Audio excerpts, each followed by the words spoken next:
Good morning, everyone, and welcome to the Housing and Communities Committee meeting this morning. I hope that members have enjoyed some form of recess over the summer months and that everyone had an opportunity to recharge and refresh since we last met in May. Item 1 on our agenda, can I ask if there are any substitutions today? Convener, we have apologies from Councillor Shires, who's been substituted by Councillor Baird today. Okay, thank you. And we know that Councillor McEwen's on his way hot foot. Are there any declarations of interest from elected members with regard to any items on the agenda today? No? Okay. And item 3 is the minute of the meeting of this committee of 15th of May. Can we approve the minute for me to sign? Great, thank you.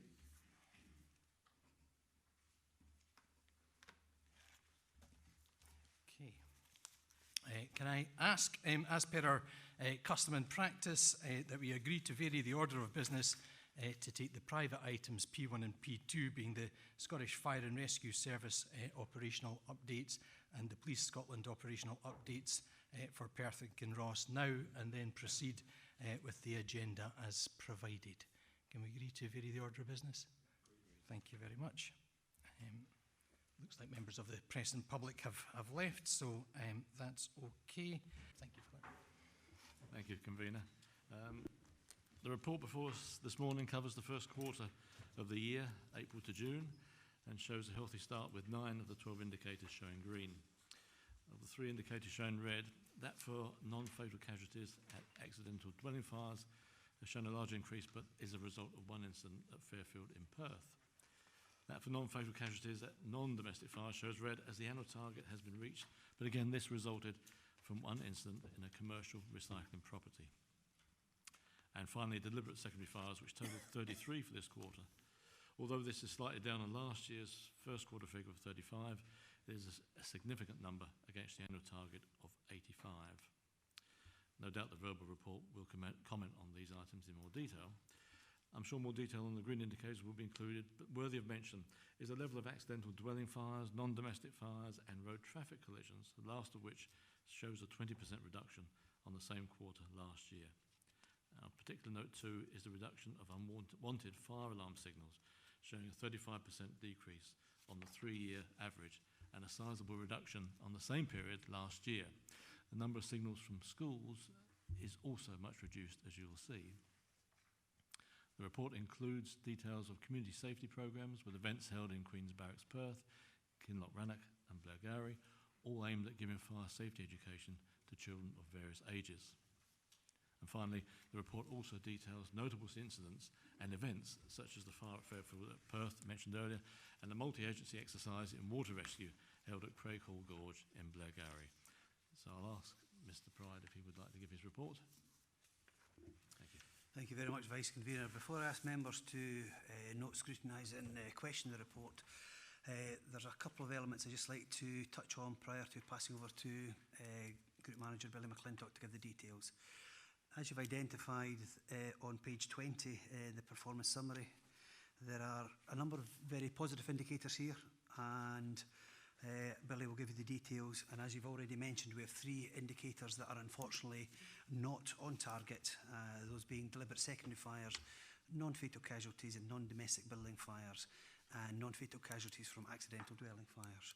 So I'll pass it over to Billy McClintock to give more details on this. Thank you. Yeah, thanks for that.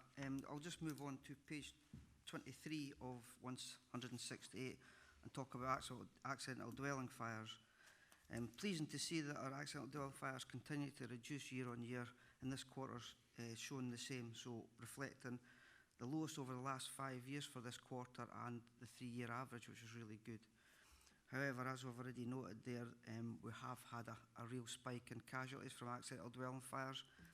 That was based on one real incident, which was at Fairfield in Perth, where we had 14 casualties, all of which had to go to hospital for treatment through burns and smoke inhalation. Of the 25 fires we had in accidental dwelling fires, the casualties came from 6 incidents, 14 from one, 2 from another, and 4 from single incidents. So although our fires are reducing, the number of casualties is a bit of a spike due to 1 or 2 incidents this quarter. Hopefully that will not be a long-term issue for us, because some of the work we do locally around trying to do prevention around this is really good from a partnership point of view. Moving on to page 25 around non-domestic fires. Again, here it's very low numbers, and long may that continue. So we reflect good numbers in this quarter on quarter, and over the last few years it is reducing year on year, which is really good. However, we did have 2 casualties from one fire in this quarter, and that was from a recycling centre in Perth. Generally, our casualties from this type of incident are really low. However, we have had 2 this quarter. Moving on to page 23, which is road traffic collisions. Pleasing to note we're starting now to get a reduction in road traffic collisions. I'd like to correlate that to some of the work we're doing locally. However, sometimes that's really difficult to do, but we'll just obviously try and maintain low numbers here. We have had 1 fatality on a road traffic collision and 14 casualties for this quarter. Pleasing to note that the road traffic plan for Perth and Kinross is now complete, and hopefully that will come to the next committee meeting, I hope, just so for noting for the committee. Although the plan is now complete, the hard work starts now, because it's up to the partnership now to drive those actions forward over the next 2 or 3 years. Because as I'm sure you're aware, the number of casualties we've had from road collisions has been quite large over the last 2 or 3 years. So we're really concentrating on what we need to do here as a partnership to try and reduce those casualties. Moving on to page 29 of unwanted fire alarm signals. Really pleasing to note that our numbers are the lowest we've had over the last 5 years. I'd like to say that's correlated to a lot of the partnership work we do with the council and other partners. And over the last few months, we've been doing leaflet drops to every premises we go. So I'd like to think that those numbers are reducing because of that work, but time will tell that. That doesn't stop us continuing to do the work we do around unwanted fire alarm signals. And I've got some quite exciting work, I think, to go with the council over the next few months to try and reduce the number of incidents we have in council premises, which I think if this work comes properly and comes to fruition, I think that will be a really positive outcome. And if I can then move to page 31 around deliberate fires. Deliberate primary fires are year on year very low numbers in Perth and Kinross, and long may that continue. The deliberate secondary fires at 33 for this quarter. We have made a conscious decision to keep the target for deliberate secondary fires the same this year as we have over the last couple of years. However, the number we've had this quarter would indicate that we won't reach that target for this year. That generally tends to be a spike around April time, and if you work it out, it's generally around school holiday time. So this is cyclical year on year. So we are working hard to try and reduce those, and we're just trying to actually correlate the evidence, information, so we can actually target where we think we need to target to reduce those.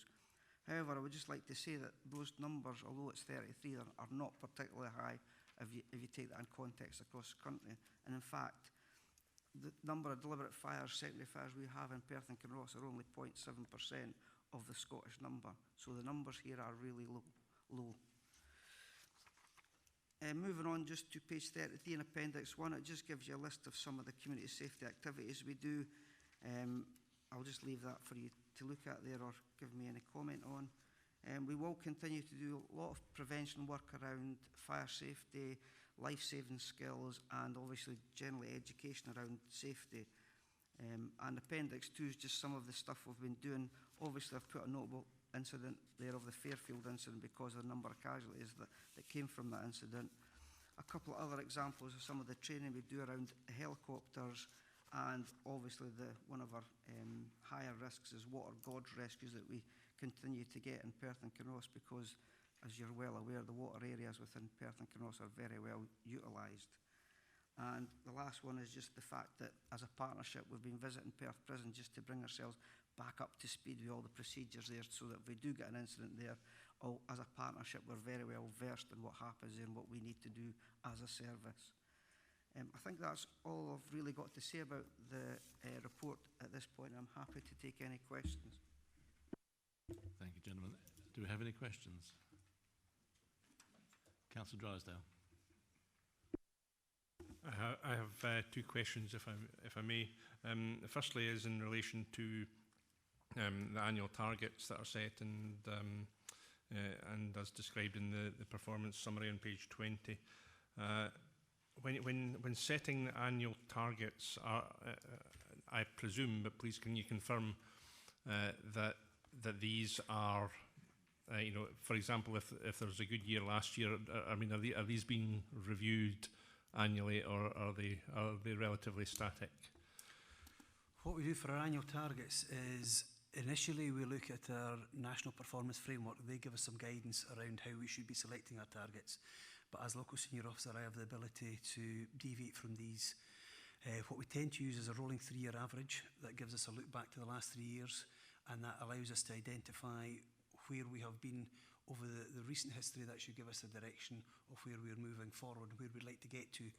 However, as Group Manager McClintock identified, one of the targets we've identified this year around our deliberate secondary fires, the rolling 3-year average, probably due to a number of spikes, maybe wasn't appropriate for us. So what we did was we looked at not only the 3-year average, but the historical evidence of work we're doing and the priorities we're putting on it, and we brought that target, or we maintained it at a slightly lower level than our 3-year target or 3-year rolling average would suggest that we do, and that allows us to give a more accurate target, we think, for Perth. So I sit down with the Perth team each year, review the targets and that rolling 3-year average, just to make sure they are, first of all, right for the service, but also right for the local communities here. Thanks for that. That's clear. My second question was in relation to the fire at Fairfield Mingus Court, and obviously, as you say, and you've said, a number of casualties, a disturbing number of casualties, you might say, for when you consider it was a ground floor flat. Do you have any concerns, or is there any work in progress regarding improving fire safety in such building structures? Are there any particular concerns, or was this unavoidable? Obviously this fire was a significant fire for obviously the local community and for the Fire and Rescue Service. We continue to work with the council, housing and other partners, both locally and nationally, to identify how best we can manage and address these issues. There are improving guidance coming through Scottish Government about smoke detection required in these areas. We will also continue to work with communities to give that advice and guidance and make sure we minimise any impact. I'll ask Billy to touch base on the specific incidents of that fire, but we were able to respond quickly and sort of minimise the damage.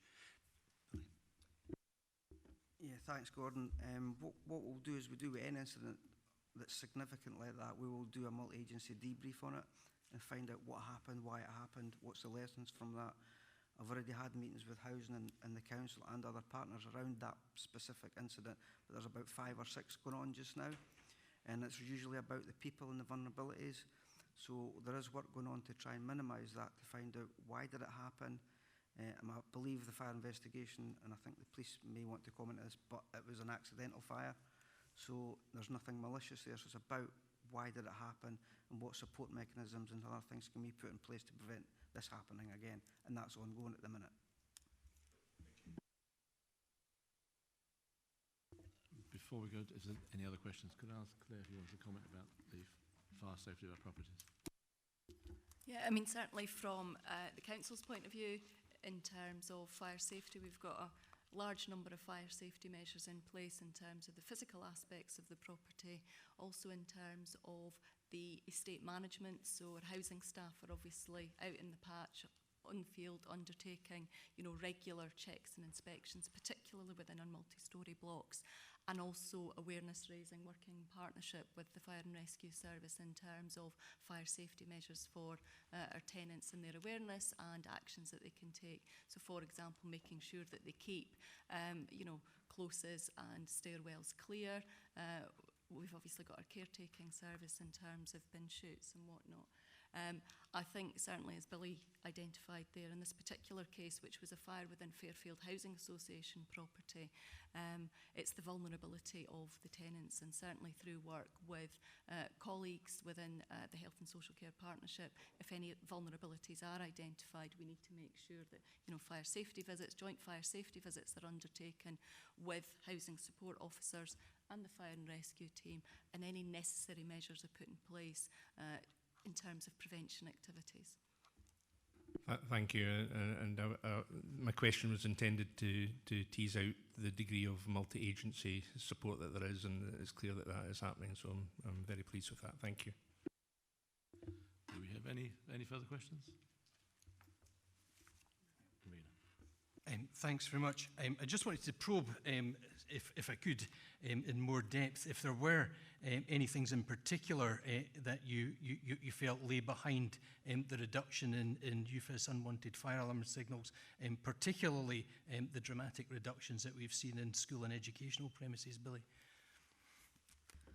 I think if you think about the school part of it, I think that's probably the work that we've done around the schools, around malicious calls, deliberate fires, but also the work that the council and the police have done within schools over the probably over the last 2 or 3 years now as well, but particularly more recently around antisocial behaviour, etc. So I'd like to think that reduction is correlated to all that work.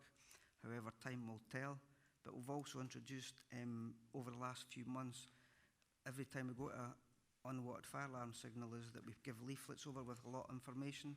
So I'd like to think that's part of it as well, but I think over the next few quarters we'll be able to get a better reflection on those numbers and whether they continue to reduce or not. But we are also continuing to do a lot of work around unwanted fire alarms, because as you notice, generally our mobilisations are 56% of our activities around that type of incident. So we're working hard to reduce that as best we can. I'm looking forward to the work we initially start with the council. But also in the back of that, we're away to start a 3 to 5 year thematic audit process around fire safety inspections. Around premises, we generally are under our fire safety framework we wouldn't touch, but we're going to do that in a thematic point of view, and I'd like to think part of that work will also help to reduce unwanted fire alarm signals as well.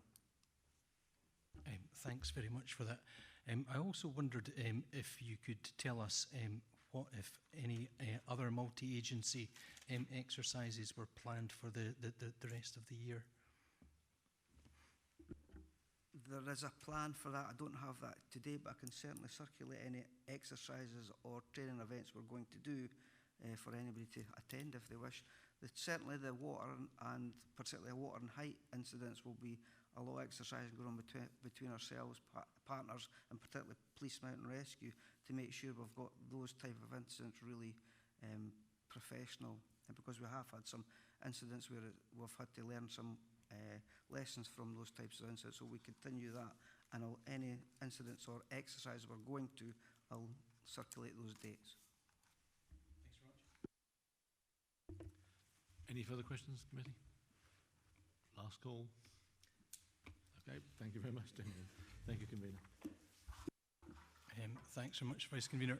Before I ask Inspector Ian Scott and Superintendent Elaine Logue to present the police report, I'm sure that all the committee members would want to join me in expressing our shock at the death of PC Andrew Harper of Thames Valley Constabulary, and to express our sincere condolences to his newly married wife and his family and colleagues. Police officers from Thames Valley and all of the UK go to work each and every day to do their duty. We recognise their courage, their caring and their compassion, and I want to put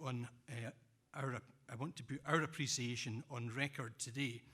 We know little of the dangers that police officers confront on our behalf on a daily basis, and nor do we fully comprehend the risk that officers face when they put themselves between us and harm's way. and we can only commend their bravery, and I hope everybody would want to join me in endorsing that. Item 4.2 is the police and the Perth and Kinross local policing area report covering the period from the 1st of April to the 30th of June. Members will have noted the new format of the report, which is provided following requests for local and national comparator information and context with which members can conduct their scrutiny of local policing. And I would value your feedback from the new format and the content and how that assists you in your scrutiny role. And before handing over to the police to introduce the report, can I also express my gratitude and appreciation for the way the police locally carried out their duties at the Perthshire Pride celebrations earlier this month. There was a great carnival atmosphere in the city centre and in the Pride Village, which officers entered into with spirit, which added to the enjoyment of the occasion. So thank you very much for contributing to what was a great success for equalities and inclusion in Perth city centre. Thank you, and if I could just start by acknowledging the comments in relation to the death of Andrew, and also add my own personal condolences and those of the officers in Tayside for Andrew's family and friends, and indeed his colleagues. The death of any officer is certainly felt across the entire police family, and our thoughts are very much with his family, friends and colleagues at this very difficult time. Moving on to the police report. As has already been highlighted, this is the first time we've presented our information and data and context in this format. We'd very much welcome any feedback that you have in relation to that, so that we can then look at further presentations as we move forward. I'll hand over certainly to Chief Inspector Ian Scott to provide the detail around about the report, and then if we can add any context as we go through and answer any questions, we're certainly happy to do so. Okay, thanks very much for that. Do we have any questions? Councillor Illingworth. Thank you, Convener. I'd like to ask 3 questions, if you don't mind. I'd like to talk about road safety, which is on page 64 to 67, and which is one of the things I get most comments from my constituents. I'm very lucky that's the most significant issue in my ward. I'd first of all like to say 2 great big thank yous for the initiative at Medford Primary School. That went down very well. It's a great way of communicating to everybody the importance of road safety. And secondly, I'd like to thank you for the focused operational activity around speeding, which has led to an increase in tickets being issued, 493 offences, so that's great. My first question is, can you give me a little bit more detail about this focused operation activity without giving away any trade secrets? Yes, certainly. It's not all exactly cloak and dagger. We're well aware as a community of where we think that there are issues.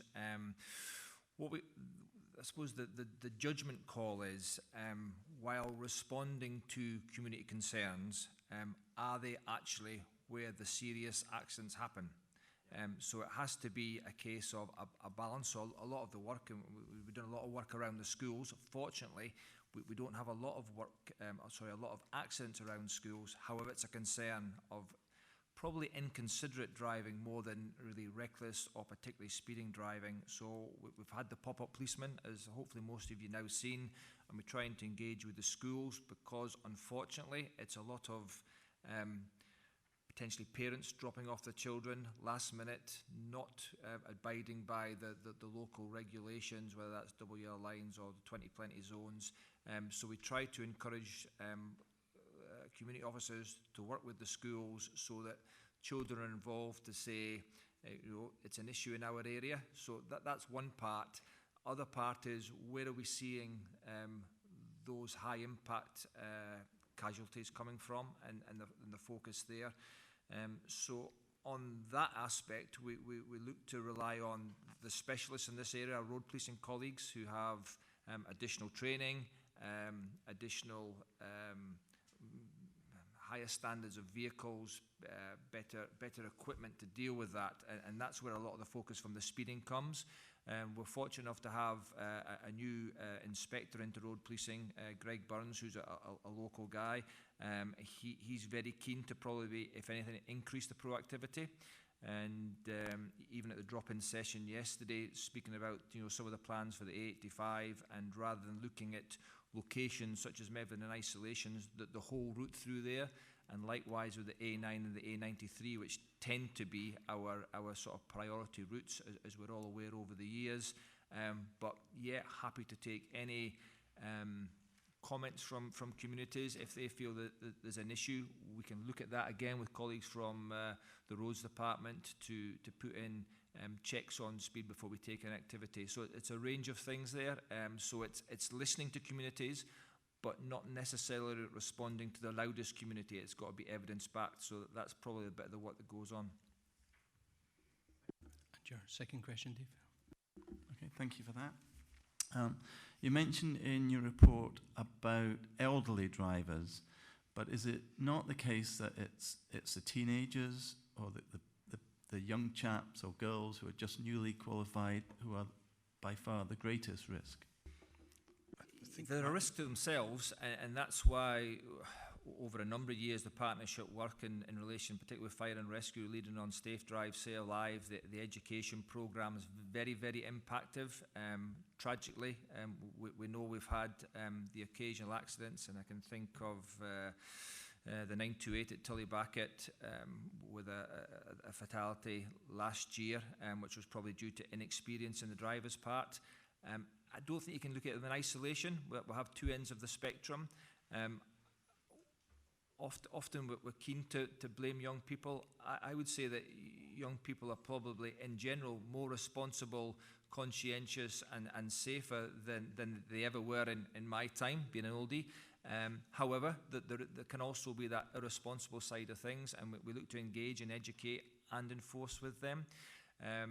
But I think we also have to be cognizant that we are an ageing country, and Perth and Kinross, I wouldn't like to say as we look around, but as perhaps you wander down the high street, you can see that we do have an ageing population, and the nature of that is eyesight starts to deteriorate, reaction times start to deteriorate, and there has to be hard conversations within families and possibly in the medical profession to say, people, has the time come that you hang up your keys? That's a difficult one because it can often be an area of independence for an older person, particularly in Perth and Kinross when we have remote communities. It can be transformational for their lives and confidence if they don't drive. So it's trying to have those open and honest conversations with individuals, within families and communities to say, you can't drive forever. And again, if we can do some of the work, and I know we've had events, our road policing colleagues have had events at like the House of Brewer, very well attended and very positive, so we're trying to tap into that. So it's probably both ends of the spectrum. Great, thank you. And a third question? Well, I was maybe going to go around the room and come back to you for your third, Dave, if that's okay. Okay, that's come back fine. to you. Yeah. Councillor Drysdale. I wasn't wanting to be outdone by Councillor Illingworth, and I had three questions as well. Well, you only get two at a time then. Well, I'll merge two into one. Yeah, I'll merge two into one just to get around that. So I read, we've already heard this morning about the collaboration that goes on between Perth and Kinross Council and the fire service, and I'm very pleased to see examples within this report of this very easy to read and well written report, by the way, thank you, of examples and in particular the one where an individual was identified and found guilty of and imprisoned in relation to an offence against young boys, and that came about only as a result of work done with Perth and Kinross Council, as I understand it. Similarly, another example in terms of a drug-related issue where, again, officers worked with the council who were able to identify a vulnerable individual that may have been being targeted. So my question around that is just to try and better understand how that relationship works. I mean, obviously data protection regulations are in place, you know, how that is got around, and similarly, is there a similar collaboration with NHS Tayside when individuals are in accident and emergency, for example, overdose, that kind of thing? How does it all work?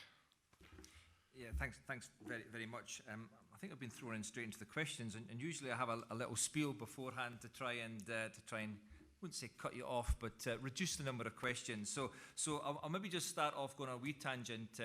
Fire and rescue colleagues had raised some issues in relation to the fires that we've had and how that looks in general terms. So specifically in relation to the Fairfield one, we work with, whether it be housing, fire and rescue, and we're probably one of the junior partners in such incidents. But that one probably relates to lack of education, personal responsibility, in that there's candles and a halogen heater in the property. So that can be a real challenge, and we've had one earlier this week where it's possibly a barbecue being set alight or being used inside the house. So how one can prevent such incidents is a real challenge, and there will always unfortunately be these anomalies that people make probably wrong decisions, and whether it's alcohol focused or regarding perhaps their capacity, it is a challenge. But we do work with partners to try and reduce and certainly deal with them at the time.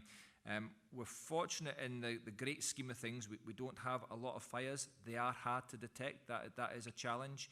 And it tends to be joint investigations. One was done in Alyth yesterday to get the expert in, and then there's that forensic recovery of information, which can take a few months to come back. So it's a challenge. Currently, the numbers are low, so detection rates maybe are meaningless. We sit between 30 and 40% of a detection rate for willful fire raisings, which is pretty decent. And some of you may recall the Antiques place out at Scoon Aerodrome that was set afire. There's still investigation going on to that, and we're maybe making some progress, but that's probably the best part of a year on. So these are significant inquiries. To come back to some of the points within the report, and I'm delighted. I would rather obviously prevent offences, but there's a couple there on our page 3 in relation to domestic perpetrator Stephen Scott, and I've mentioned before the work that starts off with response and locality policing, but often gets passed to specialist departments, the domestic abuse investigation unit, possibly the rape team, that have the time, skill set and dedication to go and research these individuals, possibly going back certainly months, years, sometimes decades, to identify previous partners and see if there's an offending history. So we welcome that sentence, and likewise on my page 4, David Dunn, again a significant inquiry, and it's about trying to protect the young people, young boys that he has targeted over a number of years. So we welcome those substantial convictions, and I think it puts out the correct message. I think you're also relating to something that's become colloquially known as cuckooing, in relation to drugs or county lines, and Tayside and Perth and Kinross is not immune to that. We are being targeted by groups and individuals from across the country, potentially across the world, and end up in our area trying to live with vulnerable individuals who either have mental health issues or alcohol or drug dependency issues, very vulnerable, and somehow they're identified by those trying to get a foothold into the area. What I can say is we will never be complacent. We can't be complacent, but we get a lot of information comes into ourselves, somewhat bizarrely, but perhaps reassuringly. That can come from the drug abusing community themselves. They'll say that there's individuals coming from out with tagging at us, whether that's from Birmingham, Liverpool, London, via Somalia, or wherever else it might be. We get good feedback in from housing and social services.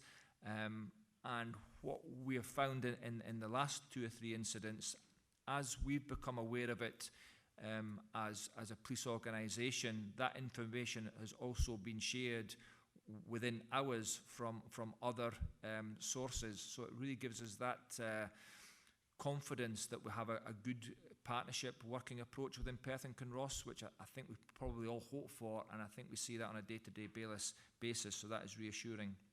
I think your third, possibly fourth question was in relation to how we work with NHS, and in particular those that have maybe taken overdoses or have perhaps presented with injuries.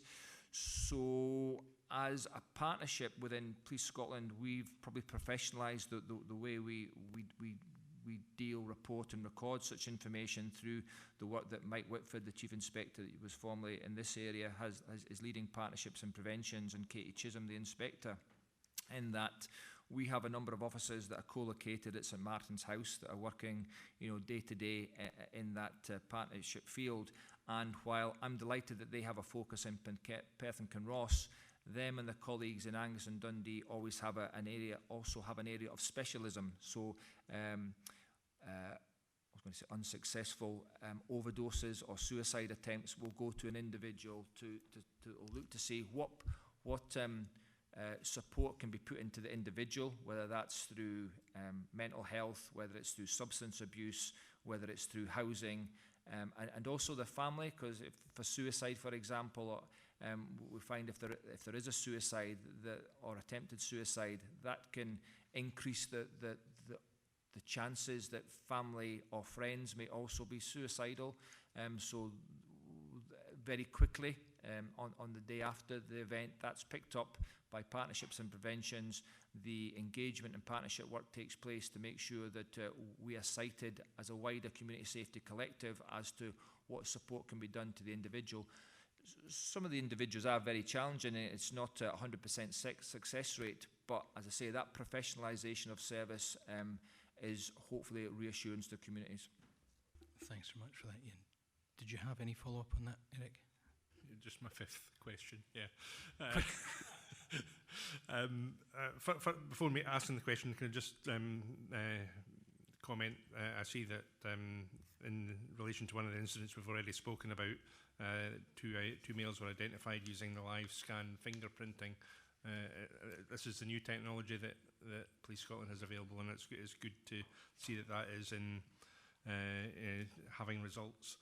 Now, my second question was simply to ask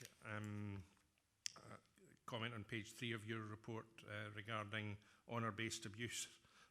Police resources are being challenged by an increasing number of honour-based abuse reports, i.e. forced marriage. I presume that's what that means.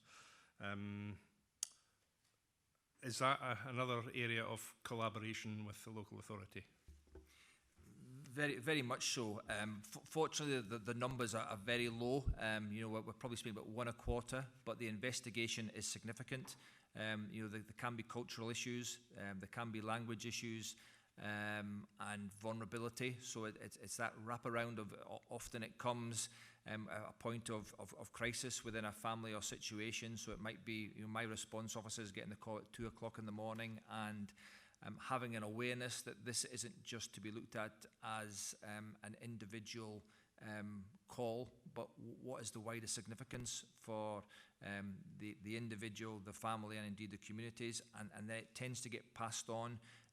We'll have officers that have additional training and expertise, both locally and nationally, and try and find out whether it is a trafficking case, if it is a forced marriage, is there some sort of abuse there, and again, these investigations are very time-consuming, but it's the right thing to do. And again, that professionalism of service to victims is crucial and at the heart of what we're doing. Councillor McCall. Thank you, Convener. First of all, I'd like to say I like the new format. I find it very easy to read and to bookmark things I wanted to say. And the language is very simple and easy to understand, which is always helpful. So thank you for that. My question is partly around, on page 3, around the honour-based crime, but from a slightly different perspective. And I'm kind of also looking on page 4 of your report, rather than for fellow councillors, page 42 and 43 of council papers, about the increased reporting of non-recent sexual crime. And I'm just wondering if some of this honour-based crime is also maybe perhaps after the event or substantially after the event. And if so, what kind of profile have we got of the agedness of these reports? And secondary to that is, it's not my second question, it's part of the same question, what can be done and what lessons can be learnt so that victims of both of these crimes can be encouraged and feel safe and secure and confident to come forward on a more timely basis with the knowledge that they can be supported and there can be wraparound agency support for people who report such crimes? Thank you, Councillor. I'll take your second point first. We do have a significant challenge in relation to forensic opportunities, direct detection opportunities in relation to historically recorded or reported crimes. However, it is about supporting the victims, and it's when they in their journey feel that they are ready to report it, and we totally respect and support any victim that comes forward, whether that's a week later or increasingly a year or a decade later, and that is the case. So while it can be a challenge, often it comes through support that the victim may have had over months and years, and they decide, yes, I'm ready to tell my story. And we will investigate that. It may be on the back of something that's in the media.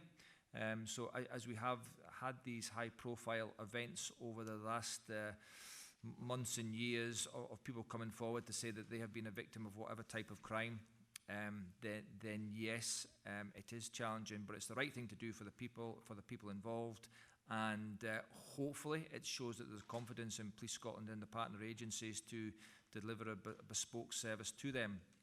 As part of D Division, we've had a slight reshuffle because the numbers of historical reports have increased, and we're fortunate we've been able to identify an additional detective inspector who will have the remit of reviewing and overseeing all historical sexual crimes. Likewise, it can be a case for honour-based issues. However, I would say that the vast majority are probably more recent than going back over the sort of year period. So yes, it's challenges. Yes, we and partners are aware of that, but it's the right thing to do to support victims, and we have changed some of our management structures to try and even better deliver on those calls. Thank you. My second question is on page 21 of the police report and page 60 of the council papers. It's around human trafficking issues and all its insidiousness. And I was struck by the comment that you made that it's not always about people from overseas who are necessarily the victims of human trafficking and sexual exploitation. And I'm just wondering what can be done to improve public awareness of the sort of things that people should be able to spot and identify, and how and where to report something like that. Because I think a lot of the members of the public just don't really appreciate that the establishment down the road may in fact have employees, I'm using that word loosely, who perhaps may indeed be subject to human trafficking. So that's really... Thanks very much. And it is a challenge.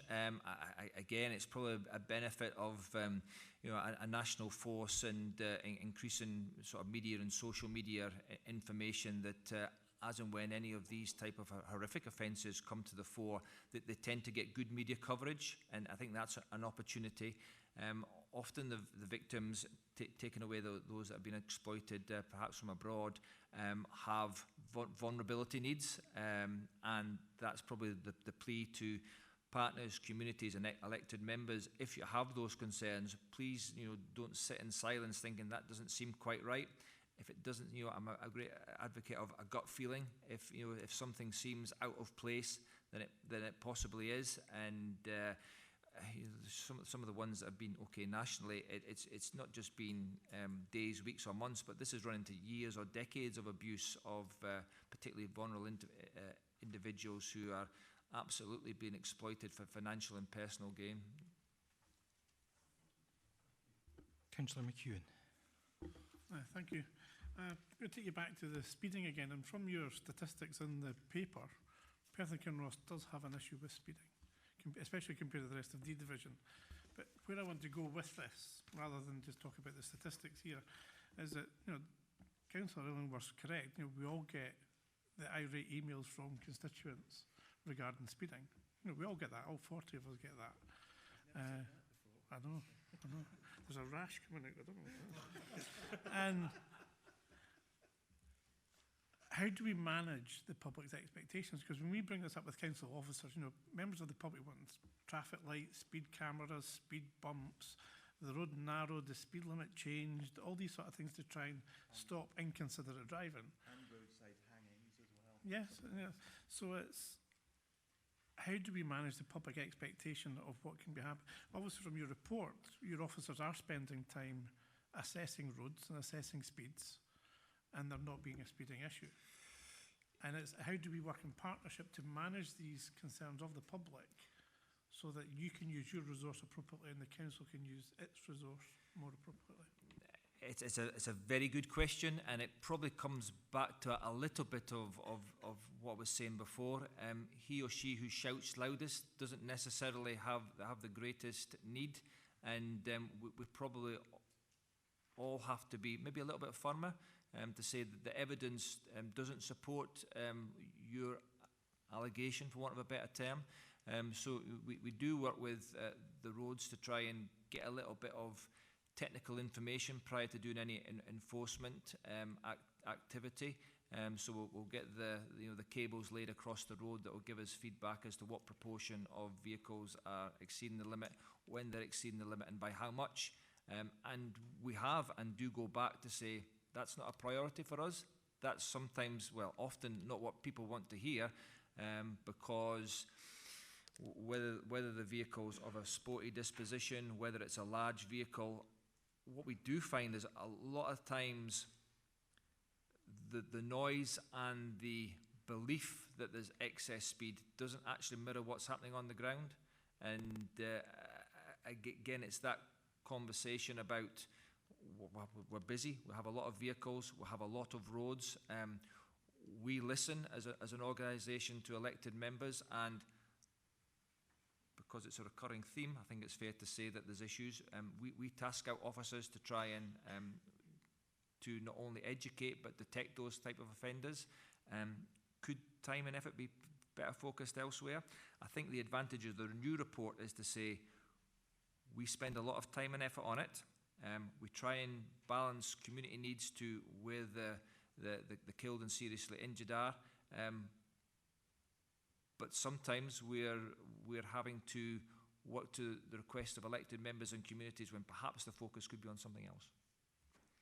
I think it's also important, Tom, to say, because it's the sort of pressures that we all face. There's clearly a resource issue, and as elected members, we have to take decisions based on available resources and what additional resources that we can put in. We have put additional resources into things like vehicle-activated speed signs, increased the extent of 20-mile-an-hour speed limits across the local authority area.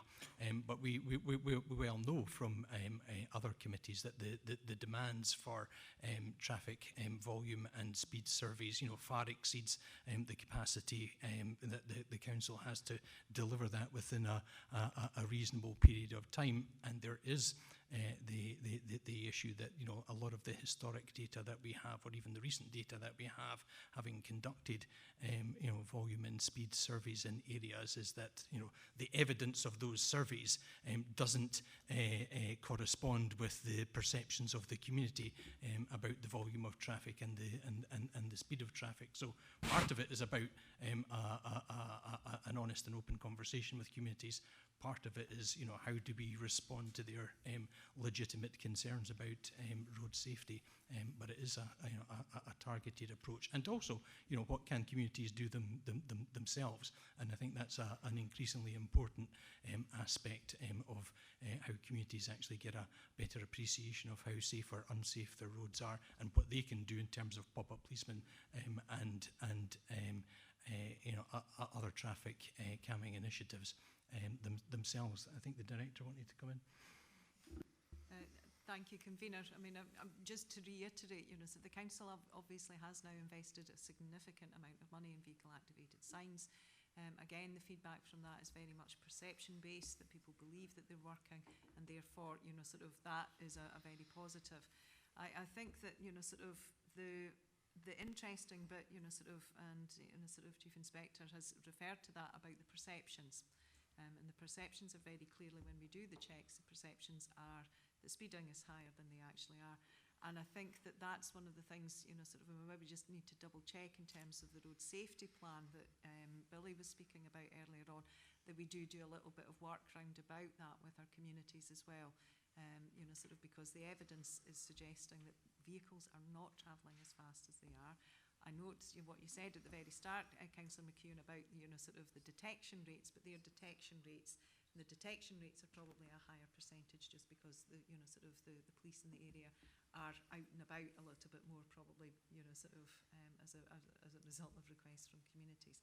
It doesn't necessarily mean to say that there are more people speeding in Perth and Kinross than there are in Angus and Dundee. And I think we just need to be careful round about that perception as well.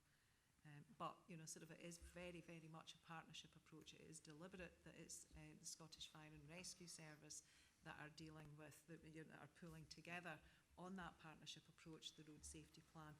I think we maybe just have to look at, again, I think, just to make sure that how we address and how we educate in terms of perceptions as well.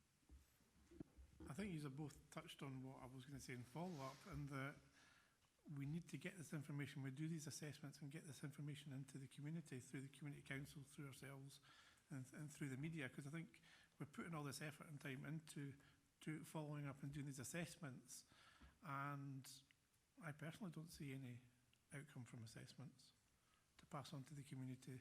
If somebody complains about a specific road in my ward, that I could say, oh, that road was assessed on a certain date and this was the outcome of that assessment, so it's not considered a risk. And I think it's that sort of closing of the loop, that we get the complaint, we do the assessment, but then the feedback of that assessment doesn't get back to the initial source. And I think that's, it comes up in the next report, but that's where things like participation requests and involvement of communities in the process may help close that loop, Tom. So I've got Councillor Braun, then Councillor Illingworth again, and then Councillor Gray. If anybody else is wanting in, can they? Right, thank you. Thank you, Convener. Over the weekend, I was approached by several constituents with their dismay, I think, really. It's a general question about the number of violent assaults on police officers now in excess of 1,600 a year. And my question really is, do you know generally how many of those apply to Perth and Kinross? And I'll pass on the question I was asked, what could be done and what can be done to reduce that appalling number? Yeah, and unfortunately, it's nothing particularly new. The majority of assaults on officers are committed when someone's been arrested, for whatever that reason might be, because there's been a violent incident already, or they have they're under the influence of alcohol and or drugs. We're very fortunate in that officers are well trained to deal with that, and it is unfortunately an occupational hazard. We're also well equipped. We'll have some of the more obvious things such as handcuffs, CS spray, batons, and vests, stab-proof vests, and the organisation is spending a significant amount of money to upgrade the knife protection that officers are getting, to make them lighter and more comfortable. We're fortunate in that, although not trying to be dismissive of them, they tend to be minor in nature. One of the things that I'm very keen officers feel empowered to report is something that has increased over maybe the last 5 or 6 years is spitting. I think I speak for a lot of colleagues when they would rather receive a kick or a punch than spitting. But that does happen, and unfortunately when somebody starts spitting, there was one this week and they managed to spit on 3 different officers, because going forward to try and restrain and arrest them. If they start doing that, we now have additional equipment in the form of spit hoods, and one last week had managed to destroy 3 spit hoods, and sort of continue in his behaviour, and also leg restraints. These are few and far between, probably, but they are difficult for the officers. So we have a regime of support in place, in that the officer or the supervisor, depending on the circumstances, has to put in an exposure to violence form before the end of the shift. That is then shared with our health and safety professionals and also the Federation to see if we can get any emerging trends or themes. Do we need additional equipment? Do we need training? Occasionally, unfortunately, it's because officers maybe don't have full control of persons, and that they can be quite compliant for the majority of the process, from arrest, presentation at the charge bar, going to the cells, whatever, and then for unknown reasons that they just suddenly decide to swing an arm or kick or spit. So it is difficult. Numbers in Perth and Kinross probably reflect the division in the country.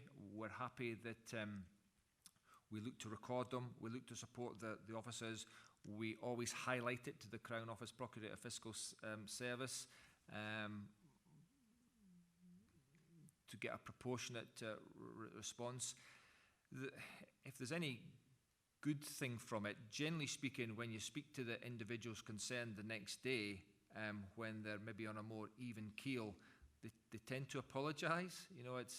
It's something that's happened in the time because of alcohol or drugs misuse usually, rather than a hatred to police officers, and the professional way in which my staff deal with them, probably never more so. They tend to be quite thankful the next day that we've kept them safe, we dealt with them professionally, and yes, they'll go before the courts for the sentencing. Thanks for that, Ian. Councillor Illingworth again. Okay. Councillor Gray. Yeah, thank you. Back to Barbara's point about VAS cameras, I do agree that I think the community perception of speed is something which can be easily confused and not quite accurate. Do VAS cameras actually record and hold the information from one vehicle to the next, so that you have a record of speeds over a period of time, say, if you understand? I think they can do. No, I don't think they can. I think that they're not cameras, they're signs. So the signs are there just to say, sort of to give an advisory, speed, to motorists. Right. With the view to help. So it only indicates that particular vehicle at that point in time. Right. End of. Yes. Yeah. Certainly our understanding is merely an indication, and if we have had complaints, then it's usually the 2 black cables across the road and the black box on the lamppost, and that will give us the technical data which can be analysed by the Roads Department and ourselves to look at any forward action. I say this with interest because there is one in Octorara as you rise up the fuse, and I have never hit that at any more than 24 point something or other miles per hour. And frankly, I didn't think it needed in the first place. I reckon it should be on the downward route, simply because cars seem to speed out of the town rather than speed into. You simply can't speed into the town the way the fuse is laid out at the moment. But that's by the way. Interesting to note that they don't actually record on any for any duration other than the immediate car. Thank you. But I think that's a sort of important comment that you make, that the sort of feedback from elected members as to whether the location where something's been installed is effective, or whether it could be more effective, across the other road or for traffic in the other direction, or, as I would be quite keen to see, that we're able to rotate the signs amongst the number of locations, which again requires an additional resource, but they've got an effective period and can have an impact that lasts beyond the time that they're there. So you could get a few more bangs for your buck if we were able to move them around. So, Councillor Coates.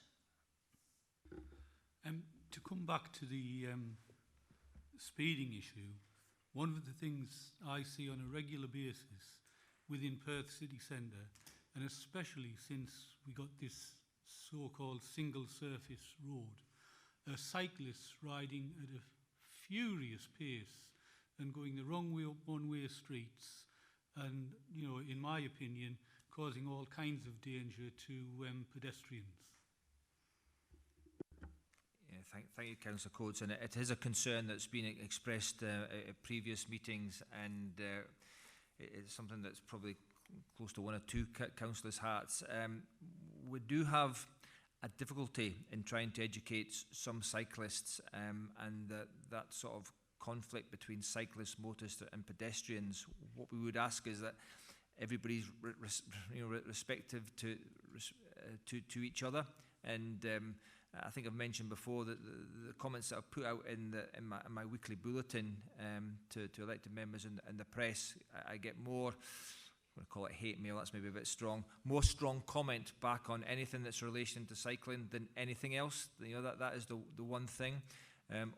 Hopefully you're aware that our community officers, the majority of them are cycle trained, so they are out more so through the summer, fair enough, engaging not just with communities but looking to speak with cyclists on that platform to say, take safety for yourself first of all, because they are putting themselves at risk, and then how they can negatively impact on other road users and pedestrians.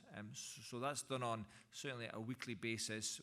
We're out in the town on our bikes trying to engage. There's obviously a lot of effort and work going into Perth and Kinross and making it a more cycle-friendly area. It's probably more education across the partnership to make people responsible for their own behaviour. And I think it's important that it's not just about cyclists. There's a lot of effort in Perth and Kinross going into all forms of active travel. So, I wanted to ask a question, and it's regarding page 42 or page 3 of the report, and that was the domestic abuse disclosure scheme, and I wondered if that was helping address the issue of sharing information and personal information on a multi-agency basis at that threshold below the adult concern or adult protection threshold, so that victims of domestic abuse could get advocacy services, which had been a gap previously. So, yes, thank you, Convener. And I think I maybe skirted over a little question earlier in regard to sharing of information. While there are restrictions, guidance and legislation in place, we as an organisation, communities and partnership have really good reporting and cross-reporting mechanisms, and while we obviously have to respect the privacy of individuals, where there's vulnerability and need, that information will be shared. The new legislation, well, probably not quite so new now, the domestic notification system, we were fortunate in that D division led the way nationally.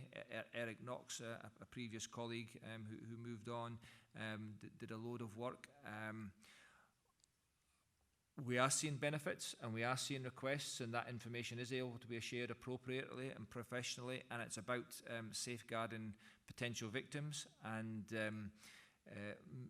making them know that if the perpetrator has previous convictions or offending, and I always think that if you go into a relationship forewarned, then perhaps you can be aware of that, and one hopes that not just victims can progress in life, but also perpetrators, and there is the education that we're doing with that. Again, partnership, national work getting done to try and work with offenders to reduce their reoffending and have control mechanisms and make them more responsible for their own actions. So it's a positive example. It was good legislation. We are trying to encourage public partners and others to make it more widely known that if somebody is going into a new relationship, whether they have concerns or not, they can contact us and try and get some information. Councillor Reid indicated that he didn't have a need to ask a question. Convener, it's purely a comment, and it's from the Department of Transport. It's going on with what previous comments were about, and it's about safety. And it says, safety is not just about statistics. It is about people, families and communities. This underpins the drive to improve both actual safety and customer feelings of safety. So I think perceptions of whether or not cars are speeding and whether that's accurate or not is irrelevant. Perceptions and community perceptions are very important, even if they're not able to be particularly tangible.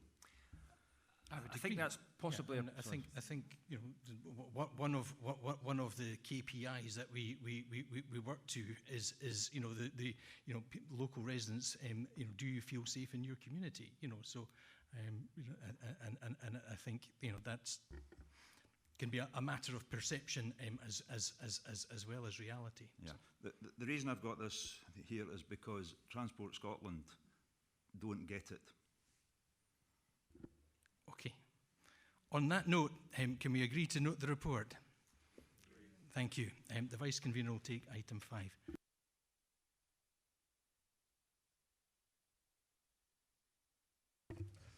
Thank you, Convener.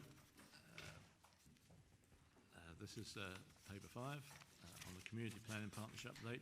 This paper is presented as the regular update for the committee on the progress of community planning priorities over the period from mid-May.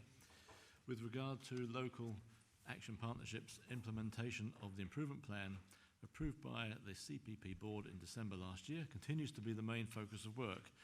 The board at a meeting in June were updated on a communications campaign which will utilise animated videos to give a hypothetical example of how the Empowerment Act can be moved forward at ground level.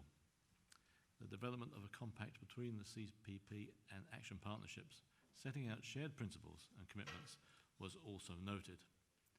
The Community Asset Transfer Team are currently preparing a report with a recommendation for committee consideration on the request from Dunning Community Association to take on the ownership of the Newton of Pitcairn Halls.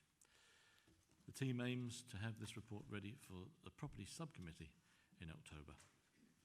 Following the Council accepting its first valid participation request, the Road Safety Team have now met twice with the Community Council to see how best to address their concerns.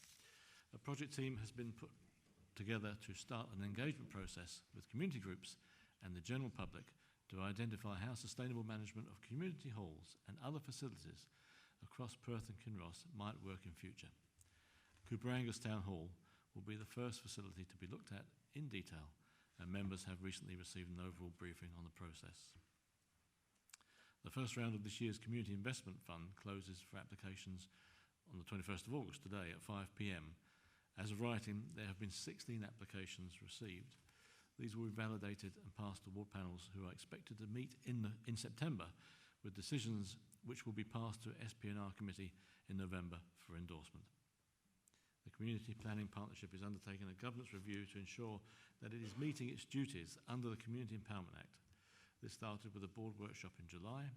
Options will be presented to the board at their next meeting on the 20th of September, with final recommendations then going to the board at their following meeting in December. And finally, with regard to Fairer Futures, the first Perth and Kinross Local Child Poverty Action Group report has been developed by the Council and NHS Tayside, a requirement of the Child Poverty Act. This will be considered at the next meeting of the Council on the 25th of September. And the Council now has funding from Scottish Government to provide sanitary products free to those who need them. Working with key partners, this should start to roll out later this month. Do we have any questions for officers? Councillor Gray.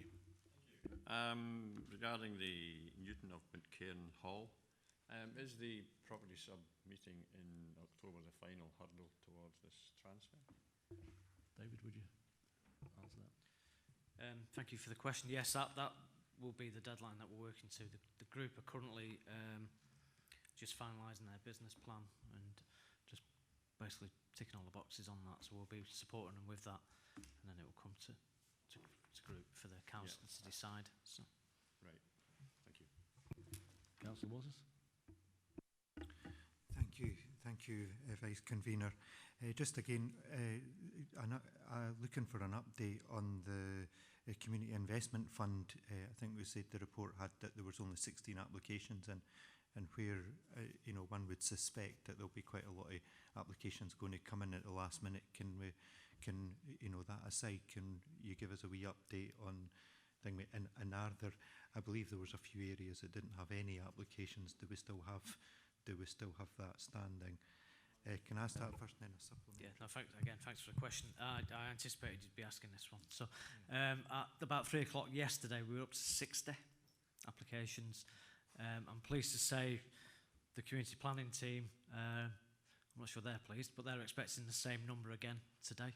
That's the deadlines today. So I think basically what happened, the deadline last time was we got a significant amount in on the final day, and that's fine because groups work to the last minute to support that. So, and I mean that's spread across all the wards, so there will be quite a bit of work and decision making for the ward panels to make. So, and just our action partnership, we were chatting about the last community investment fund, and just to have a look at the potential of getting some feedback on the money that was previously allocated for projects, that how it's delivering. I've seen firsthand a few projects where I've seen the work has already been done, the money's been spent, and it has made a difference with quite a number of groups.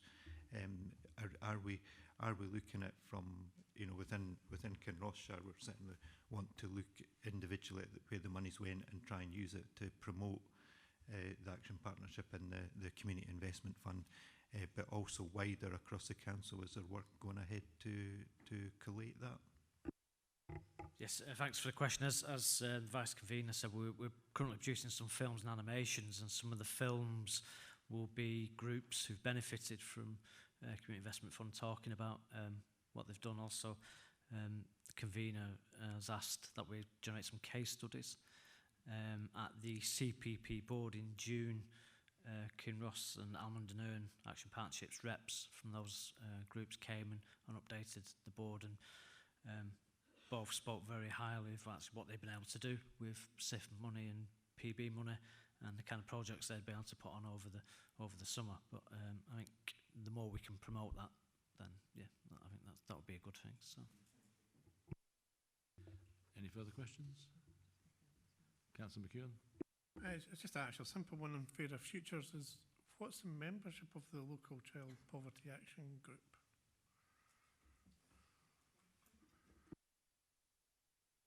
We have a range of members from across the council in different services, also third sector partners, NHS Scotland, so employability services, welfare rights services, PCAVs, housing, so a wide range, NHS Scotland right the way through.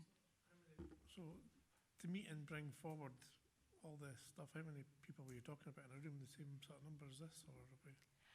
We have identified leads for each of the work streams, so we've got 3 main work streams, and then so that feeds into the main Child Poverty Action Working Group, and then they have subgroups that will focus on their specific areas. So for example, within Education and Children's Services, there's a big focus within that service on access to free school meals, the cost of the school day. Michelle here, she heads up the cost of living. That's very much focused on housing costs, fuel poverty, and then Lynn Brady is the lead for the income from benefits, and that very much is round and about welfare rights and benefits type of activity. So each of those have got teams within them. But I have to say, a huge amount of support for the child poverty work from across all areas of the council, third sector and indeed NHS. So it's been really encouraging. Everybody's very enthusiastic about taking it forward. The the full council paper will be funded. That's what I was going to refer to. Obviously, Councillor McEwan, there will be plenty of opportunity to actually see, sort of in great detail the amount of work that, sort of the team and the group have brought together, sort of, and what our next steps will be. Because I think that, sort of we talk a lot about, sort of how nice Perth and Kinross is, but there is an underlying, sort of issue for us that 1 in 5 of our children live in poverty, sort of, and that's about 4,000 people. So it is very much about a proactive approach. We're lucky that Claire has, sort of agreed to lead all of that work, but this is probably the first cohesive, sort of action plan that collectively with our partners we've drawn together to be able to make that difference. Councillor McCall. Apologies, Vice Convener. My question is on page 78, clause 2.3. It's about the work being done on the community halls. I'm just wondering how many halls there are, and if they include halls that are currently managed by Live Active Leisure. David, would you better help that one? I will confirm the number. I think it's around 9, and it is the LAL managed halls. That's what we're looking at. We've also included just there's a couple of other schools that have been closing there, just because we might as well speak to the communities at the same time about those assets. But I think that the purpose really is just to go out and have some honest conversations with those communities about those buildings and what the future could look like and what the opportunities are. So, but I can confirm the actual number and location of those for you. If I may, I think that would be helpful, and even if just a briefing on what the halls were and what wards they're in were circulated to members, so we at least know in advance what might be coming up and we can be a little bit more prepared for it. That would be helpful. Thank you. Any further questions? Can we move to note the paper? Thank you. Thank you, Convener.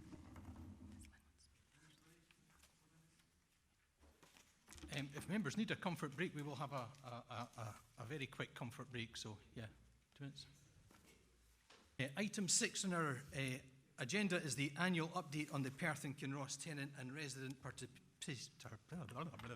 participation strategy from 2018 to 2021, with the updated report included as Appendix 1. The strategy was written for the first time by our tenants themselves and approved by this committee in January of last year, and this is the first update report. Section 2 of the report summarises a catalogue of activities and achievements undertaken and realised by the SURE team, who we, as we know, are the Service User Review and Evaluation team, and by tenants and residents through a commendable 63 estate-based initiatives, the establishment of 3 short-life focus groups, and the introduction of the tenant and resident participation monitoring group, all providing options for tenants and residents to participate at the level and within the theme or topics in which they're interested. The TRP monitoring group has been active in trying to extend involvement and participation, particularly from rural areas. I think it's also worth picking out the comments of the inspectors from Education Scotland, who graded the SURE team's approach to tenant-led scrutiny as very good in their recent inspection. The SURE team's knowledge of their communities is recognised as being excellent, productive and inclusive, making real changes for policy and best practice. And all of this is supported by the comments on the report from the SURE team themselves, and I'm grateful to them for their feedback. The participation strategy is delivering opportunities for and high levels of engagement in practice on key issues affecting tenants, on rent setting, tenant satisfaction, where we are the highest performing local authority landlord in Scotland, to estate-based initiatives focusing on place and neighbourhoods, the finances of the HRA, and ensuring that participants get the training to develop their skills to participate effectively and knowledgeably.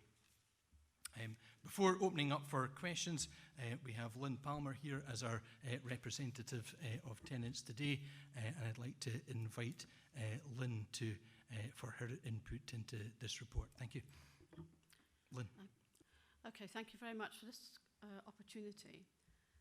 The main thing I want to say about this document, and the documents have been improving steadily for years, but my key point is about the choice of words. So there's words like on page 81, at the end of the first paragraph, it says through their eyes.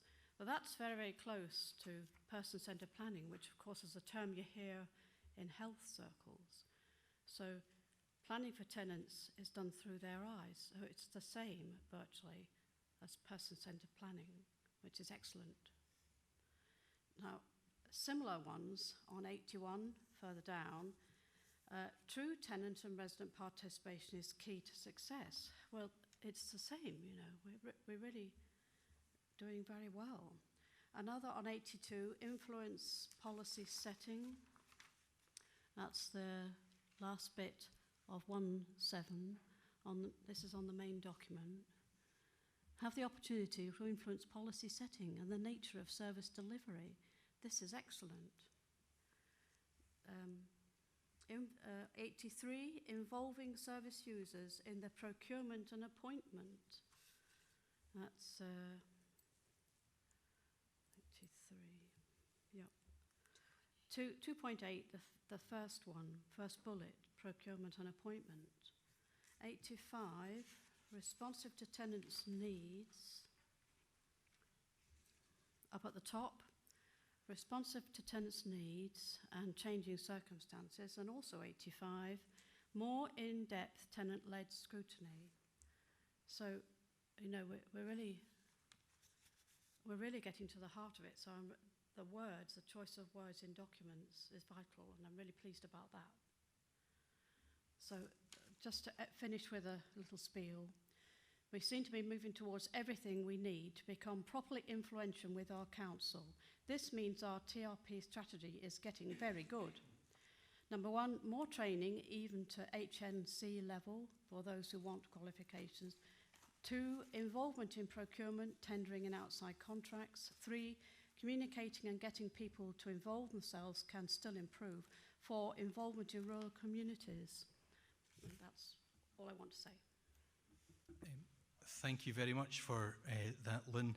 I appreciate the comments that you make, and I would say that, you know, the sort of personalised and person-centred approach is very much the approach that the council takes, and I think that's evidenced by things such as the personalised budgets for preventing homelessness, and when people present, it's also evidenced by things like the Tenants Resilience Fund to provide individual supports to tenants if they're experiencing difficulties with arrears.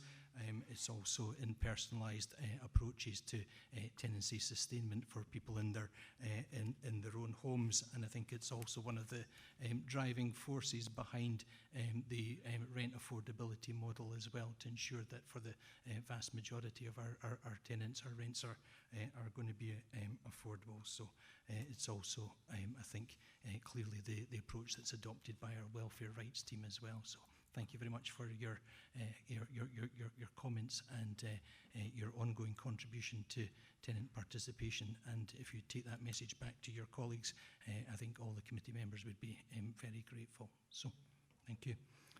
Can we have any questions on the report? Councillor McCall. Thank you, Convener. I suppose my first comment is to congratulate the team on the increase in participation rates. I'm glad that I asked the challenging questions last year then. So let's hope it continues further. But I would like to commend the officers for the excellent work they've done in this regard. My questions really are perhaps a bit more specific around, on page 97, you reference some thematic groups about homelessness and learning disabilities groups.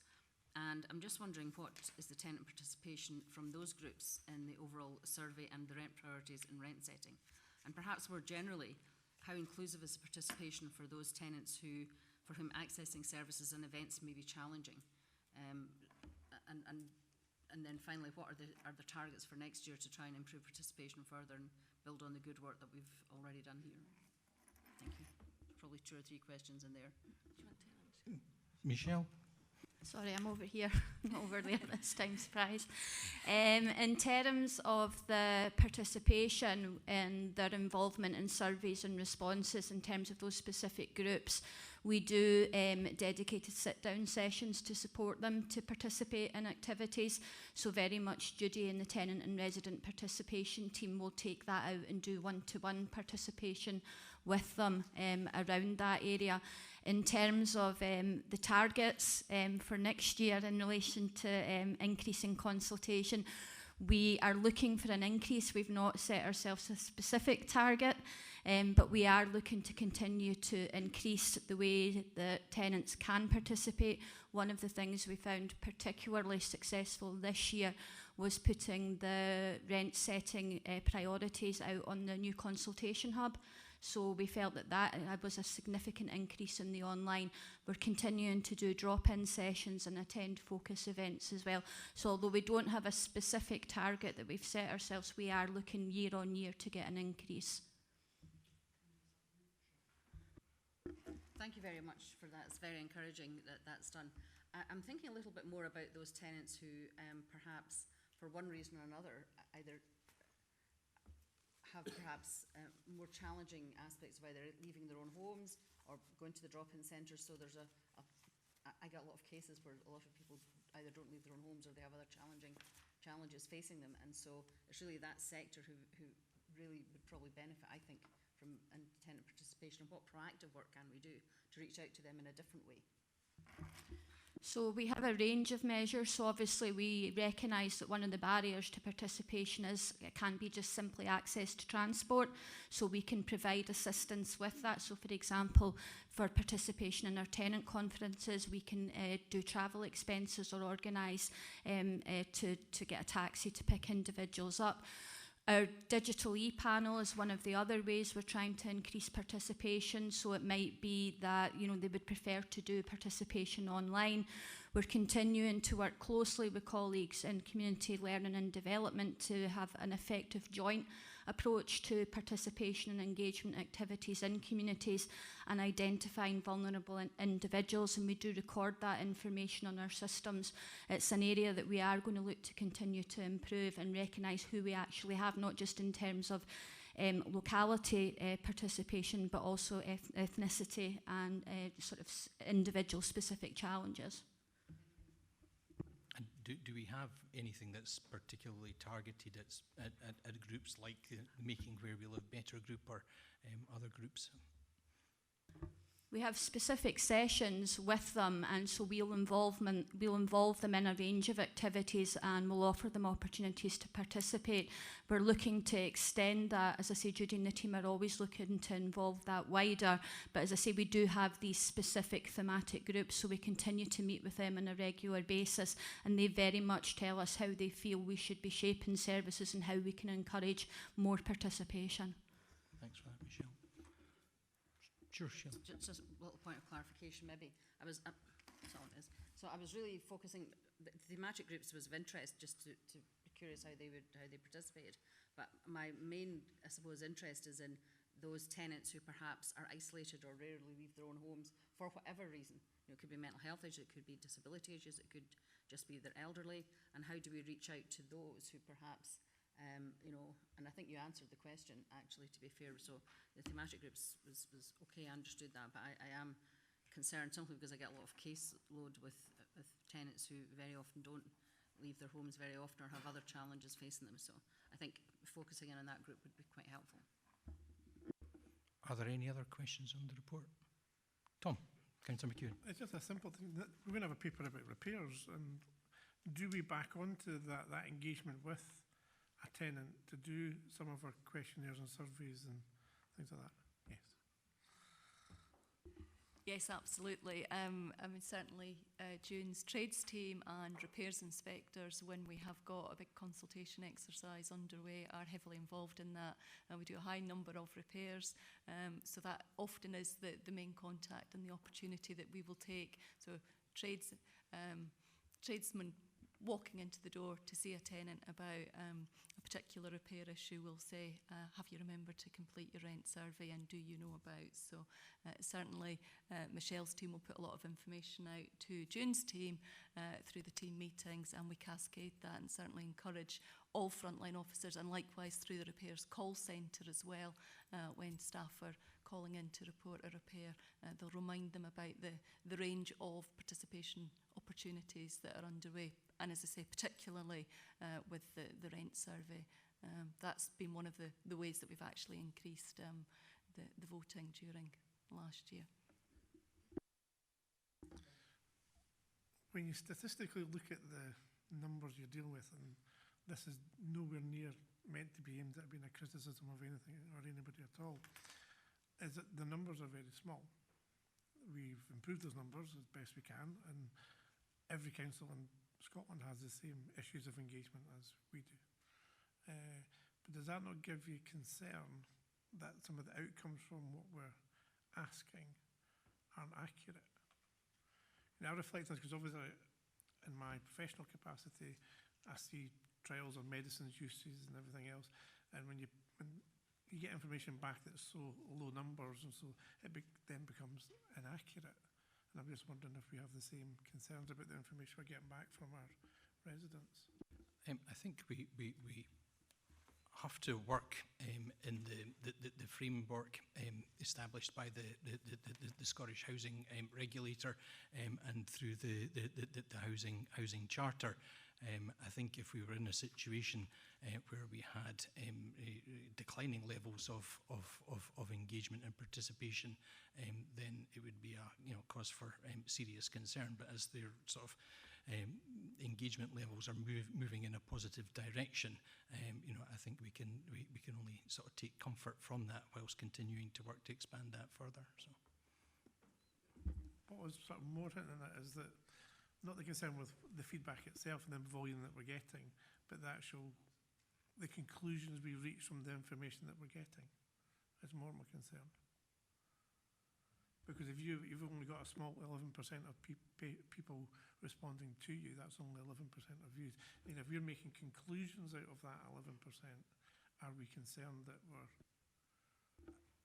I think we're informing the decisions that the council takes based on the feedback that we obtain from tenants and from officers' professional skills and experience. So it's not simply operating in a vacuum, based solely upon a small sample of tenants' responses. So I hope that goes some way to reassuring you that the risk that you're concerned about isn't one that I think will materialise. So, Barbara. Yeah, I think sort of it's an understandable concern, sort of, and that's why so many of the teams, and we've looked at different ways to sort of improve that sort of percentage rate. It probably still is one of the higher ones in the country as well, sort of. But sort of as Claire's already explained, and as has Michelle, improving that is a real focus for us, and we will continue to do that. Sort of, but we also have sort of not just people who are responding in sort of to a tick box survey, but we've also got sort of the SURE team, and the SURE team are really sort of pretty well informed as well in terms of their sort of their views. So it's exactly the same as any kind of other democratic process. Sort of we need to go with what the results are showing us. But as Councillor Barrett also says, then sort of we do have the expertise of other people round about us, including the staff. And from what Sheila's questions were about targeting vulnerable people and people difficult to get, that does obviously add to that. And I think the high levels of tenant satisfaction also kind of give us reassurance that we're on the right track as well. So, are there any other questions? The recommendations of the paper are that we note the progress that's been made and request a further update in 12 months' time. Can we agree the recommendations? Agreed. Thank you.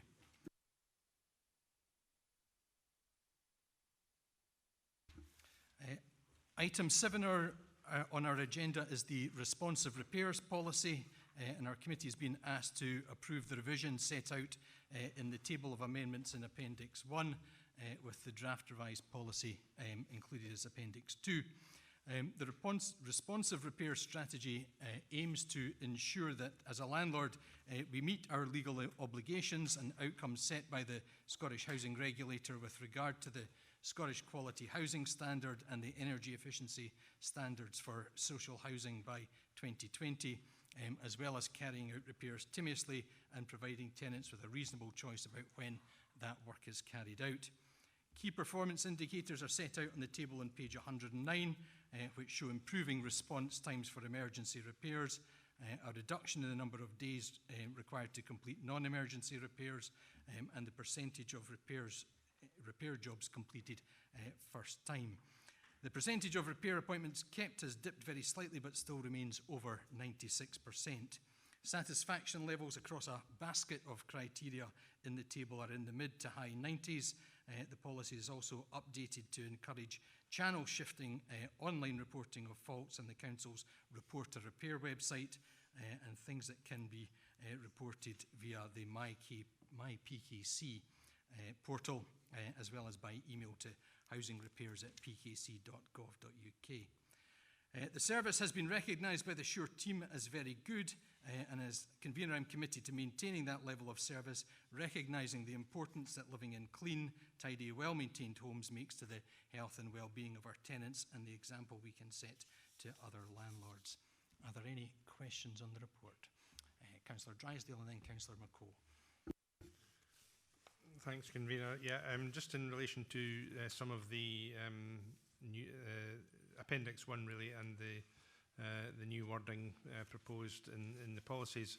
I note that if we look first at page 117 of our papers,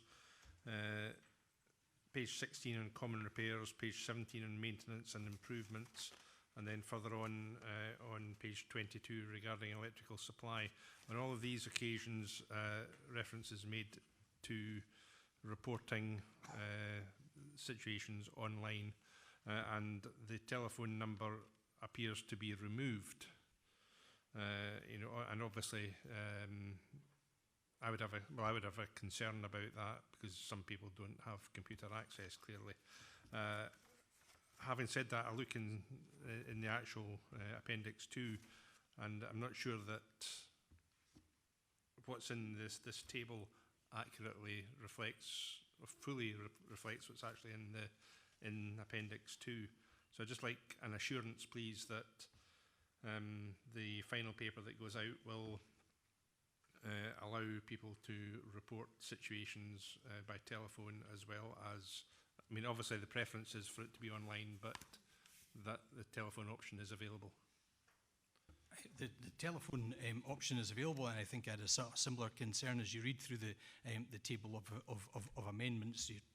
The telephone option isn't being erased. It's there on page 3 of the report, as well as advising tenants that they can report via MyPKC and the website, or by email as well. So I don't think that we're ignoring the fact that a lot of repairs will be reported via telephone, but we are trying to maximise the use of the other channels, simply because the servicing costs are considerably cheaper. So, but I think we're sort of cognisant of the issue that you raise, Councillor Drysdale.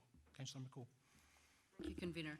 My comment actually expands to some extent on the comment that Councillor Drysdale has done, in that notwithstanding that many people will have no internet access in their homes, there are also tenants who, for either cognitive or physical impairment, may not be able to either use an online service themselves without support, or indeed use a telephone service that requires them to take additional options. And so I think there's a gap and we've missed an opportunity when updating the responsive repairs policy to address those issues for tenants who are unable to access either the internet or perhaps to be able to use, for whatever reason, the standard telephone contact centre. And so I would like to ask if perhaps a supplementary can be developed to the policy that particularly puts in place appropriate arrangements for those tenants that are perhaps more vulnerable, or who perhaps have particular disadvantages in using an online service or a telephone service that requires a push-button response. I'm thinking, for example, people with learning disabilities would struggle with a push-button response. They would need to speak to somebody, and there are a number of people with visual and other physical impairments who may be unable to use internet access, and then there are just the poor who may have neither. So, so I just would like to ask if convener, if you could support adding some sort of supplementary to this policy before it's finally issued to reflect the needs of those particular tenants. Thanks very much for that, Councillor McCall. Claire, do you want to respond to that? Perhaps give some indication of the current arrangements that we have in place. Happy to take on board an examination of those, and if there's improvements required, Councillor McCall, to bring them back to committee or to implement them. So, Claire. Thank you. Yeah, I'd just like to assure committee that absolutely, in terms of access to our services for all of our tenants, is a key priority for us. And as you'll see on page 3, or page 1, 2, 3 of the report, but page 3 of the main repairs policy, to contact the repair centre and report a repair, we offer a range of formats. That could be online, and obviously that's a relatively new introduction, which is why that's been included within the revised policy. Also email, writing to us, and indeed telephoning us. We are aware through regular contact with tenants, we've got good levels of awareness of where we have got tenants with vulnerability, hearing or visual impairments, and that information is actually held within our case files on the system. So when a call comes through or a contact is made, or when a trades person is maybe visiting a property, he might know that that particular individual might not come to the door because there's a hearing issue. So there are various arrangements put in place. The information that we put out to the tenants gives them a wide range, and it's maybe not specified within the repairs policy, but within our wider information that we put out to tenants. We certainly encourage tenants to contact us if they have got any specific needs in terms of accessing the service. What we will absolutely do is make sure in our summary version of the policy that will go out to tenants is that we'll make sure that that's absolutely clearly covered and reiterated. Yeah, I think that's quite important, because there are a number of tenants that I have come across recently who have accessibility issues, either sometimes through age, sometimes through other cognitive issues, and they only have this phone number to contact, and very often they don't know how to follow up, and they're perhaps, particularly the elderly, are at an age where they feel they need to talk to somebody specifically, and so I do think it's something that would be worthwhile putting into the policy, and perhaps an accessibility section that reference how these things can be done. And of course we do have tenants with other mental health and learning disabilities as well that really need to be catered for. It might also be worthwhile considering doing some sort of easy read version as well for people who maybe perhaps have literacy issues as well. So I think this is a good policy. I'm not criticising it. I just think it's an opportunity missed while we're updating it, not to make it as inclusive as possible for all of our tenant groups and all of the tenants that we support. It'd be interesting to see what some of the thematic groups and the others that we consulted on in terms of tenant surveys perhaps thought about this policy and how relevant it was to them. Okay, yeah, I like your idea of an easy read version. So, Councillor McEwen. The question I've got comes from, because I couldn't find the answer myself in a way, in that I know there's not an app in which our tenants would have all their details and where they live and everything on an app and registered, and if they had a concern they could just go tap, tap, tap and go, because although people don't have internet or the ability to do that, the vast majority of people on the planet all have mobile phones. So through my PKC, which is one of our desired functions, I was trying to see whether the my PKC, because obviously you register yourself, registers all your details to make it easier. But I can't get it to work. I couldn't get it to work last night at home. I can't get it to work just now. I've got into the bit where there's repairs, and I've got to choose the type of repair, but it won't let me pick one. Yeah, digital skills for the elderly, Tom, is a big issue in society. And through this whole process of going at my PKC, the phone number to phone you to report a repair has never come up. And I'm just imagining that resident sitting, I'm not going to throw the computer in because it's only Eric that does that and breaks them, not me. But sort of it just seems still too clunky, and I'm just wondering if there's still some barriers there and there's other, exploring other ways of we'll pick that up doing with these our things. IT I get that, colleagues, but yeah. you know, sort of because they're. But, so the question I do have, although most of what I've said is more comment, the question I do have is, if I could get into this and if I was a tenant, would all my details already be there?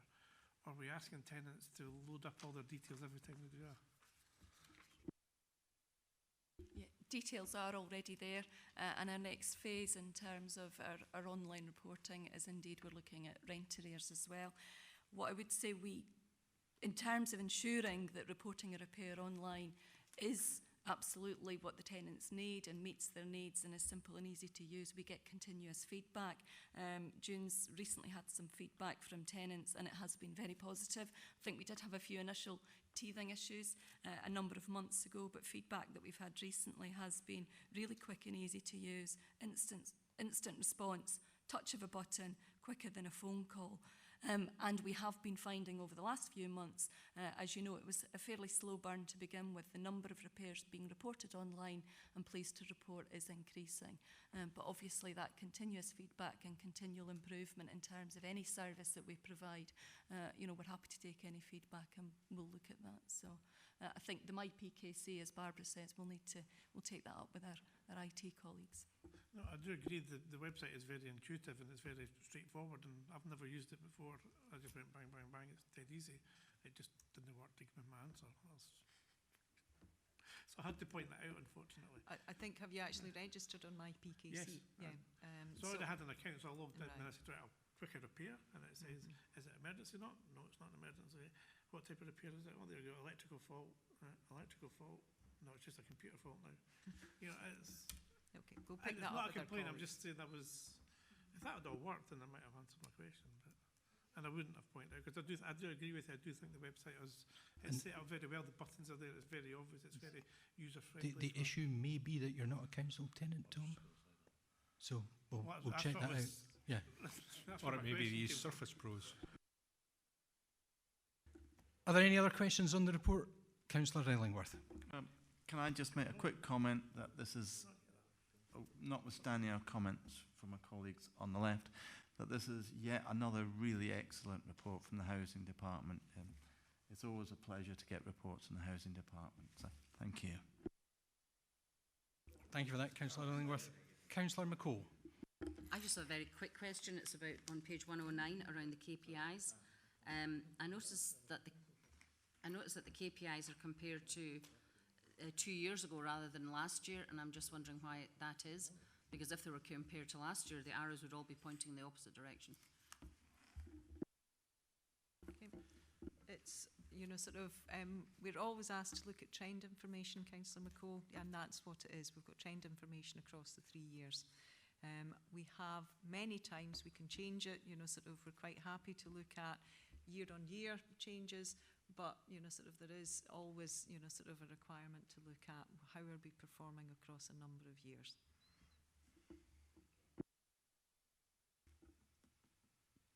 Can we agree to note the report? Great, thank you.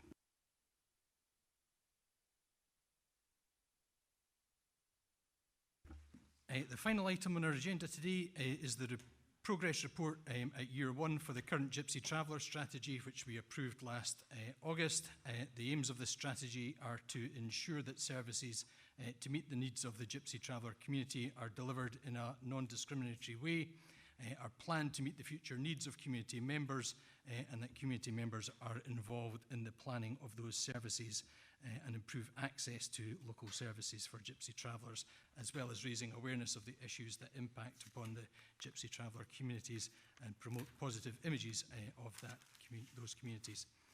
Section 2.4 of the report details 10 specific positive actions which are noteworthy, which include this committee's approval to take part in the negotiated stopping pilot led by COSLA and the Scottish Government, strong participation in the annual Mila event, the involvement of Show Racism the Red Card in working with 5 primary schools and 128 pupils to deliver workshops specifically focusing on racism targeted at members of the Gypsy, Roma and traveller communities.